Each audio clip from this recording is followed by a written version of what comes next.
Vamos à palavra de Deus nessa manhã maravilhosa.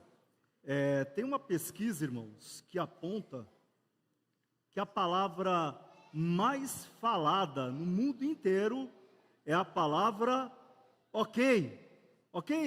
É a palavra mais falada no mundo inteiro. Eu não fiz nenhuma pesquisa, mas aqui é puro achismo. Eu tenho para mim que a palavra que os crentes mais falam é misericórdia. Todos os dias nós usamos essa palavra, todos os dias nós fazemos uso dessa palavra e todos os dias nós clamamos a Deus por sua misericórdia.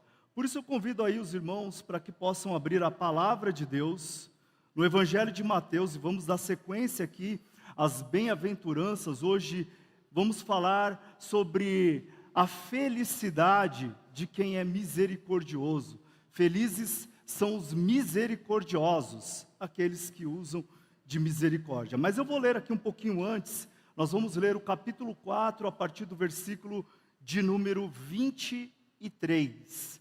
Então vou ler aqui a partir do capítulo 4, a partir do versículo 23. Jesus percorria toda a Galileia, ensinando nas sinagogas, pregando o evangelho do reino e curando todo tipo de doenças e enfermidades entre o povo.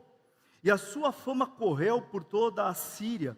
Trouxeram-lhe então todos os doentes, acometidos de várias enfermidades e tormentos, endemoniados, epiléticos e paralíticos. E ele os curou. E da Galileia, de Decápolis, de Jerusalém, da Judéia e do outro lado do Jordão, numerosas multidões o seguiam. E aí o capítulo 5, ao ver as multidões, Jesus subiu ao monte. Ele se assentou e os seus discípulos se aproximaram dele. Então ele passou a ensiná-los. Jesus disse: bem-aventurados os pobres em espírito, porque deles é o reino dos céus. Bem-aventurados os que choram, porque serão consolados. Bem-aventurados os mansos, porque herdarão a terra. Bem-aventurados os que têm fome e sede de justiça, porque serão saciados. E todos juntos, vamos ler o 7. Bem-aventurados. Amém. Senhor, Pai de misericórdias, nós imploramos ao Senhor a Tua bondade nesta manhã, para que a Tua palavra que foi lida agora, Senhor, possa vir aos nossos corações, mudar as nossas vidas e que o Teu nome seja glorificado nesta manhã. Pai, nos ajuda, fala conosco e age com misericórdia no meio do Teu povo, em nome de Jesus. Amém. Queridos, qual deve ser a atitude? Presta atenção, a atitude do salvo, de um homem feliz, um homem que foi salvo por Cristo Jesus. Qual deve ser a atitude dele? Mas também vamos pensar aqui quantas vezes nós usamos a palavra misericórdia durante o dia, ou o quanto essa palavra ela é importante para nós. Quanto que essa palavra ela é importante para cada um de nós que estamos aqui. Quando Jesus fala aqui, bem-aventurados os misericordiosos, porque alcançarão misericórdia, ele está ecoando algo que está lá em Êxodo, capítulo 34, versículo de número 6, que diz: e passando o Senhor por diante dele, clamou: Senhor, Senhor, Deus compassivo, clemente e longânimo, e grande em misericórdia e fidelidade, que guardas a misericórdia em 1000 gerações, que perdoa a iniquidade, a transgressão e o pecado, ainda que não inocente o culpado, e visita a iniquidade dos pais nos filhos e nos filhos dos filhos até a 3ª e 4ª geração. O Sermão do Monte, embora Jesus esteja aqui reunido com uma grande multidão, mas ele é direcionado para os discípulos. E Jesus aqui, então, ele começa a proferir então as suas palavras, dizendo que bem-aventurados são os pobres de espírito, ou seja, aqueles que entendem, que conseguem compreender, que têm consciência de que eles não têm absolutamente nada, que não há nada no seu ser que possa então agradar a Deus ou que possamos entregar algo a Deus. Ele segue dizendo que bem-aventurados são os que choram, ou seja, aqueles que compreendendo serem pobres, ser pobres de espírito, compreendem então agora que são pecadores e se arrependem chorando e buscando a presença de Deus. Mas esses também são os mansos, de acordo com Jesus. Porque os mansos agora, esses que choraram diante de Deus buscando o arrependimento, eles agora tiveram a sua natureza aplacada e eles estão agora seguros em Deus e pacificados no Senhor. Mas são estes os que têm fome e sede de justiça, ou seja, estes são aqueles que olham para a justiça que vem do próprio Deus e buscam a sua santidade. Portanto, ele está falando daquilo que um cristão, ou como um cristão ele deve ser em sua essência. No entanto, aqui a partir do versículo 7, essa chavinha agora ela é virada, e ele passa agora a falar, ele passa agora a dizer qual deve ser a atitude do salvo, a atitude do pobre em espírito, a atitude do que chora, a atitude do que é manso, a atitude daquele que tem fome e sede de justiça. E qual é a atitude deste? Ele diz aqui, de acordo com a sua palavra, ele deve ser misericordioso, ele deve ter misericórdia. Martinho Lutero diz que o homem é incurvatus em si, ou seja, voltado para si mesmo, ele é egocêntrico.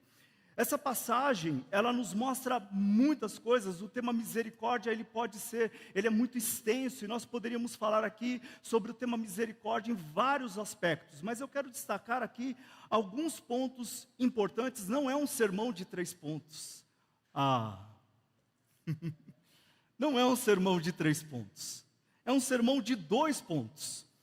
E de acordo com Martyn Lloyd-Jones, ele vai dizer que o crente é alguma coisa antes de fazer qualquer coisa, e assim precisamos ser crentes, antes de podermos agir como crentes. Mas ele continua dizendo, mas somos crentes, amém? Somos crentes, e porque somos crentes, as nossas ações, as nossas atitudes, são resultantes deste fato, ou seja, do fato de que somos crentes. O que é ser misericordioso? Essa palavra lá no Antigo Testamento é o reset de Deus. O recede de Deus dá a ideia de alguém superior, inclinado para alguém que é inferior. Também denota uma atitude que surge de um relacionamento mútuo entre as pessoas, e mais especificamente, um relacionamento que está baseado na aliança. É praticado de forma eticamente vinculada. Fidelidade das obrigações da aliança, de acordo com o recede de Deus, diz respeito ao grande amor de Deus, o amor que Ele tem pelos seus escolhidos. Já o Novo Testamento, ele usa o termo eleon, ou eleos, um adjetivo para misericordioso, bondoso, aquele que usa de bondade para com o outro, para com o aflito, aquele que sente a necessidade do outro, ou seja, ele se coloca no lugar do outro, ele então agora age com bondade, com misericórdia. Diz respeito à forma como Cristo agiu com cada um de nós, e a forma como Ele continua agindo com cada um de nós, e portanto também aponta para uma escatologia, porque no dia do grande juízo, Deus há de ter misericórdia de cada um de nós, e é a misericórdia de Deus que não nos conduzirá até o inferno, pelo contrário, nos trará salvação. Fato é que a palavra misericórdia está em nossas bocas todos os dias, nos nossos lábios, em vários momentos do nosso dia. E ao refletirmos sobre isso, precisamos entender, de acordo com Mateus capítulo 5 e o versículo 7, o quanto somos ou não misericordiosos. O quanto de fato nós temos essa atitude ou não. E aí então eu quero destacar aqui 2 pontos, não 3, mas 2 pontos. O primeiro, nós, olhando para essa passagem, olhando para o termo misericórdia, como eu falei há pouco, é um termo que nos permite falar de muitas coisas, entrarmos em muitos assuntos, mas antes de mais nada, o termo misericórdia, até mesmo de acordo com com Êxodo 34, versículo 6, aponta para a ideia de perdão. Ou seja, de alguém que errou, de alguém que cometeu um grande erro e que agora vai suplicar, vai clamar, vai implorar por misericórdia. Ou seja, ele pede o perdão, ele quer o perdão. E aqui existe algo muito importante, todos nós devemos ter uma consciência, todos nós devemos ser conscientes de que nós não somos melhores do que os outros, pelo contrário. Todos nós aqui fomos alcançados pela graça e pela misericórdia de Deus. E é por isso que estamos aqui nessa manhã. É por isso que a palavra é ministrada a nós. É por isso que o Espírito Santo de Deus habita em cada um de nós. Porque nós fomos alcançados por Deus pela sua misericórdia. Veja o que a palavra de Deus diz em Mateus capítulo 9, versículos 10 a 13. E sucedeu que, estando ele em casa, à mesa, muitos publicanos e pecadores vieram e tomaram lugares com Jesus e seus discípulos. Ora, vendo isto, os fariseus perguntavam aos discípulos: por que come o vosso mestre com os publicanos e pecadores? Mas Jesus, ouvindo, disse: os sãos não precisam de médico, e sim os doentes. Jesus diz para eles: ide porém, fala para estes homens, ide porém, abra a Bíblia lá em Oséias capítulo 6, e o versículo 6, e aprendei o que significa misericórdia.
também, no sentido de que quanto mais eu sou misericordioso, mais Deus vai agir com misericórdia em relação à minha vida. Isso não é verdade.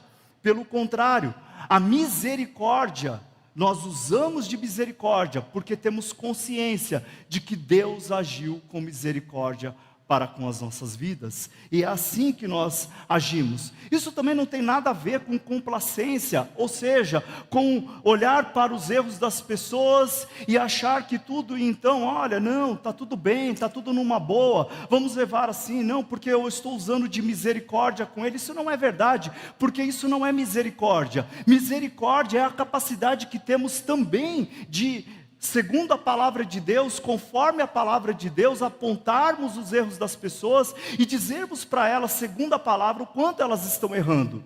E assim, para que este então possa ser salvo por Deus, para que ele possa se arrepender dos seus pecados e voltar-se para Deus. Isso também é misericórdia. Misericórdia, portanto, não é complacência. Misericórdia é uma palavra muito interessante, porque lá no passado, para muitos, no passado, por exemplo, o povo babilônico, ou mesmo os assírios, eles eram povos que não tinham misericórdia, eles eram conhecidos, inclusive, por não terem misericórdia. Misericórdia era visto como fraqueza. Por exemplo, quando Aristóteles escreve Ética Nicômaco, ele vai falar sobre a misericórdia como algo, como uma patologia, como uma doença. Portanto, as pessoas não deveriam ser julgadas através ou por meio de um sentimento, ou por meio de uma doença, por meio de uma patologia. Portanto, eles viam a misericórdia como algo ruim, mas não é assim no cristianismo. No cristianismo, a misericórdia é a bondade, é o amor de Deus, é a graça de Deus manifestada aos seus filhos, e os seus filhos manifestando essa mesma bondade uns para com os outros, para a glória de Deus Pai. Amém? Já perdoou alguém hoje, meu irmão? Já perdoou alguém? Já usou de misericórdia para com alguém? Pois bem, a palavra de Deus então nos traz a primeira lição aqui, e a primeira lição é: misericórdia tem a ver com perdão. Segundo, e aqui talvez um ponto mais amplo, Jesus ele ensina a misericórdia como atitude de compaixão ao próximo. Ou seja, um olhar para a miséria do outro, um olhar para as necessidades do outro, no sentido de se colocar no lugar do outro e ter compaixão, em ter bondade para com o outro. É claro que esse é um tema que abrange também muitas coisas. Nós poderíamos aqui discutir e falar a respeito de muitas coisas, afinal de contas, todos os dias nós saímos de nossas casas e todos os dias nós nos deparamos com pessoas que estão pedindo nos faróis, são pessoas que estão necessitadas de alguma coisa, são pessoas que estão na pobreza, e nós temos em Lucas, capítulo 10, dos versículos 25 ao 37, a história do bom samaritano. O doutor da lei, o intérprete da lei, ele levanta-se com o intuito de questionar Jesus, no intuito de pôr Jesus à prova, e pergunta: Jesus, Senhor, Mestre, que farei eu para herdar a vida eterna? E Jesus responde para ele: o que está escrito? Como é que você interpreta o que está escrito? E ele então responde: amarás o Senhor teu Deus de todo o teu coração, de toda a tua alma, com todas as tuas forças e de todo o teu entendimento, e amarás ao teu próximo como a ti mesmo. Jesus responde para ele: muito bem, parabéns, faz isso e viverás. Mas ele continuou colocando Jesus à prova, e ele pergunta então para Jesus: mas quem é o meu próximo? Então Jesus lhe conta a história do bom samaritano. Fato é que um homem indo para Jericó, ele é tomado por assaltantes, e então lhe deram ali uma surra, e ele está ferido, caído. Passa um sacerdote de largo, e não faz absolutamente nada, talvez porque questões de leis cerimoniais, depois passa também o levita e não faz também absolutamente nada, mas passando o samaritano, pega aquele homem, o acolhe, cuida das suas feridas, coloca ele no seu animal, leva ele até uma hospedaria, coloca ele na hospedaria, paga a hospedaria e fala que se ainda ficar mais alguma coisa, ele volta ali para pagar a dívida. Este homem então cuidou, ele pergunta então, qual dos três foi o próximo? E é interessante a resposta deste homem no versículo 37. Respondeu-lhe o intérprete da lei, o que usou de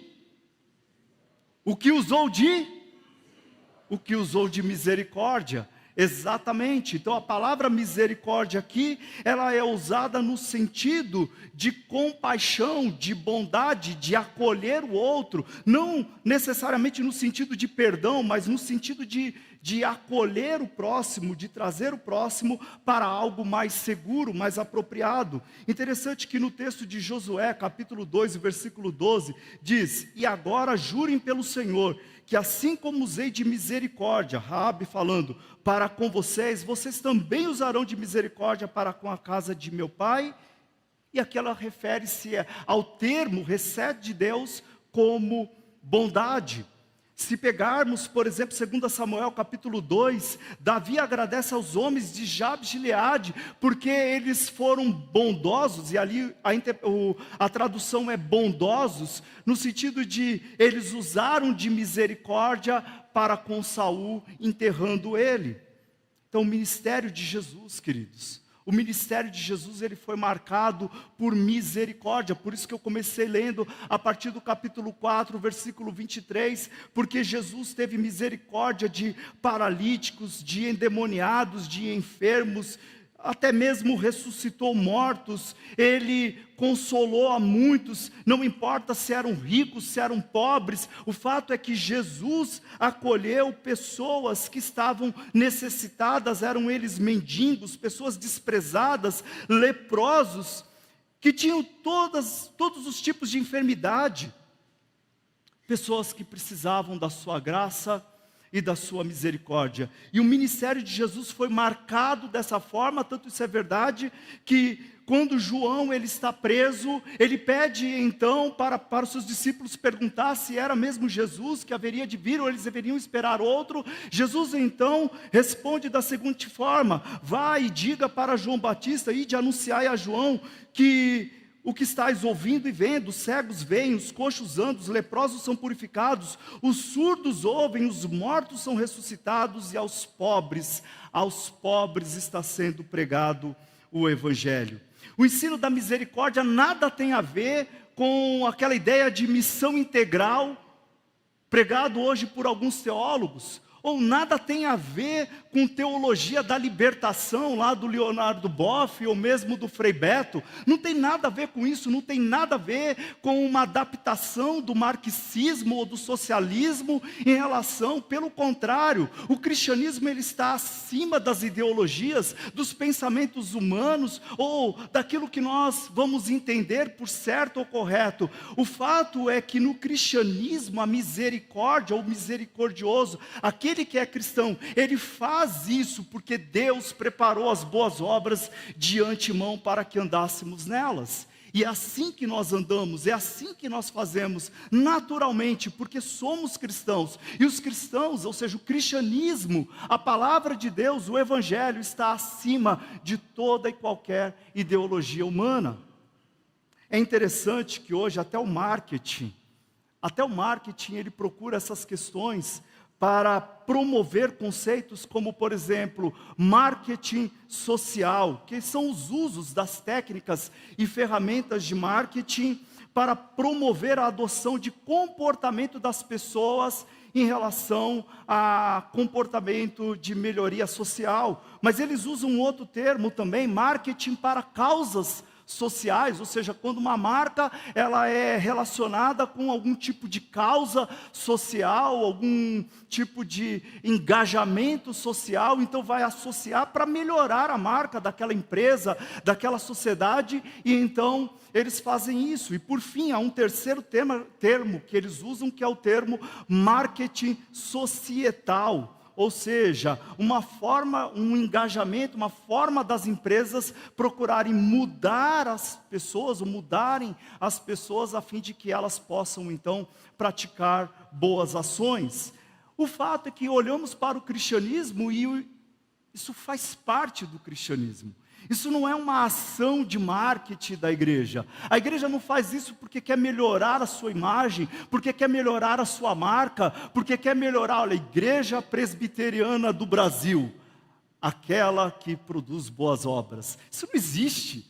A igreja, ela produz boas obras, a igreja, ela anda segundo o modelo de Cristo Jesus, é assim que nós andamos.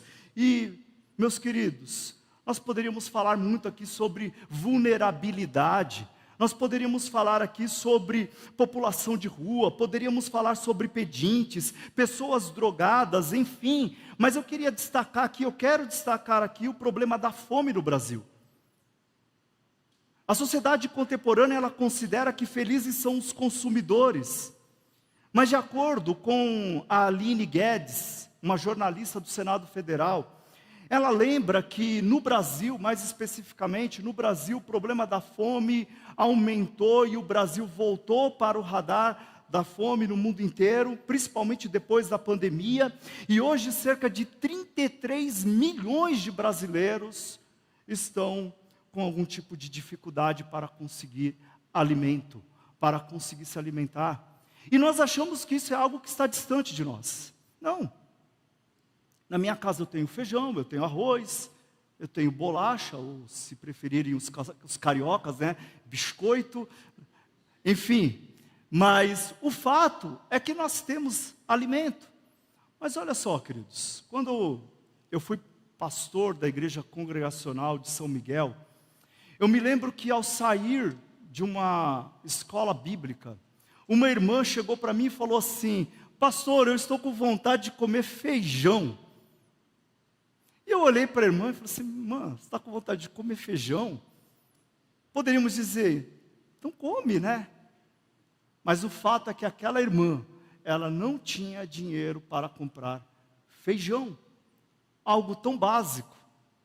Uma outra situação, agora quando eu era pastor da Igreja Congregacional de Vila Jacuí, eu me lembro que, e é interessante isso, porque a igreja, ela tem um grande poder de mobilização, isso é muito bom, isso é agradável. Eu me lembro que nós alugamos um ônibus e nós conseguimos ali arrecadar, foram 2.000 peças de roupa, nós conseguimos sapatos, brinquedos para as crianças e outras coisas, e fomos para um bairro muito pobre da cidade de Guarulhos e fizemos uma atividade social ali. Chegamos na igreja, passamos o dia inteiro ali, levamos advogados, levamos médicos, levamos enfermeiros, psicólogos, enfim, estavam todos ali, manicure, trabalhando durante todo aquele dia.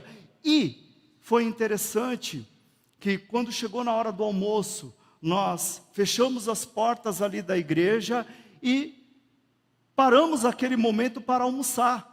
Só que quando um dos nossos irmãos saiu, percebeu que existia ali uma grande quantidade de pessoas do lado de fora, achando que nós iríamos alimentá-los. Ou seja, embora tivéssemos levado roupa, brinquedos, sapatos, todas essas coisas, o que aquelas pessoas queriam na verdade era se alimentar. Portanto, parece que é algo que está tão distante de nós, mas não. E por isso, a igreja, ela precisa ficar atenta a essas questões e agir com misericórdia para com os outros. Nós precisamos estar preparados para suportar as suas aflições, e não somente suportar as suas aflições, mas também para participar das suas aflições. Para finalizar, queridos, em Tiago capítulo 2, versículos 15 e 16, diz assim: se um irmão ou uma irmã estiverem carecidos de roupa e necessitados do alimento cotidiano, qualquer dentre vós lhes disser: ide em paz, aquecei-vos e fartai-vos, sem contudo lhes dar o necessário para o corpo, qual é o proveito disso? Qual é o proveito disso? Assim também a fé, se não tiver obras, por si só está morta. 1 João capítulo 3, versículos 17 e 18 diz: ora, aquele que possui recursos deste mundo e vir a seu irmão padecer necessidade e fechar-lhe o seu coração, como pode permanecer nele o amor de Deus? Filhinhos, não amemos de palavra nem de língua, mas de fato e de verdade. São responsabilidades dos cristãos a atitude para com o próximo. Por fim, para eu concluir, Jesus ensina que a obra de redenção do homem é obra de misericórdia. O que ele afirma? Alcançarão misericórdia. Alcançarão misericórdia, ou seja, nós já fomos resgatados por Deus por causa da sua misericórdia. Estando nós completamente miseráveis, Ele se fez pobre por nós para que nós pudéssemos viver as riquezas do reino de Deus. Ele nos assiste todos os dias e todos os dias nós temos motivos para louvar e para agradecê-lo pela salvação e também pelo fato de que nós temos fartura em nossas casas, alimento, nós temos com que nos alimentar, nós temos com que compartilhar uns com os outros e, portanto, precisamos ser gratos a Deus. Tiago capítulo 2, versículo 13 diz assim: porque o juízo é sem misericórdia para com aquele que não usou de misericórdia. Se puder colocar aí, para todos nós lermos, eu acho que é importante. Tiago capítulo 2, versículo 13. A misericórdia triunfa sobre o juízo. É possível colocar aí? Tiago capítulo 2, versículo 13. Porque o juízo é sem misericórdia para com aquele que não usou de misericórdia. A misericórdia triunfa sobre o juízo. Vamos ler todos nós? Volta para o 13, por favor. Isso. Por quê?